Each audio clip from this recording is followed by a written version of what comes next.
મહેસાણા જિલ્લામાં કુપોષિત બાળકો માટે જતન પ્રોજેક્ટ શરૂ, યુજી વિસેલ અને CSR ફંડનો ઉપયોગ.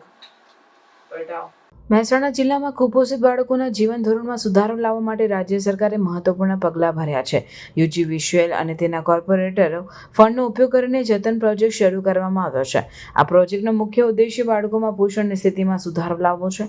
જતન પ્રોજેક્ટ અંતર્ગત કુપોષિત બાળકોને પોષણયુક્ત આહાર, આરોગ્યની તપાસ અને જરૂરી સારવાર ઉપલબ્ધ કરાવવામાં આવે છે. આ ઉપરાંત માતાઓ અને પરિવારજનોને પોષણ અને આરોગ્ય વિશે જાગૃતિ ફેલાવવામાં આવે છે. આ રીતે પ્રોજેક્ટ માત્ર બાળકોના આરોગ્યમાં સુધારો લાવવાનો પ્રયાસ નથી કરતો, પરંતુ સમગ્ર સમુદાયમાં આરોગ્ય પ્રત્યે જાગૃતિ ફેલાવવાનો પ્રયાસ કરે છે. પ્રોજેક્ટના અમલ માટે સ્થાનિક આરોગ્ય કેન્દ્રો, આંગણવાડી કાર્યકર્તાઓ અને સામાજિક સંસ્થાઓ સાથે સહયોગ કરવામાં આવશે. આ સહયોગથી કુપોષિત બાળકોની ઓળખ, તેમની સારવાર અને અનુસંધાન વધુ અસરકારક રીતે શક્ય બને છે.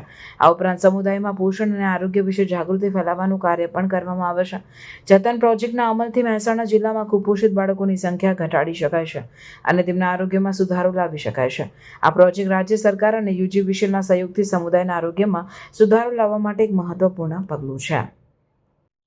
જે લેટેસ્ટ ડેટા છે એ પ્રમાણે 3423 જેવા બાળકો જે છે એ મેમ છે, એટલે કે મધ્યમ કુપોષિત, અને અતિ કુપોષિતવાળા 797 જેવી સંખ્યા છે.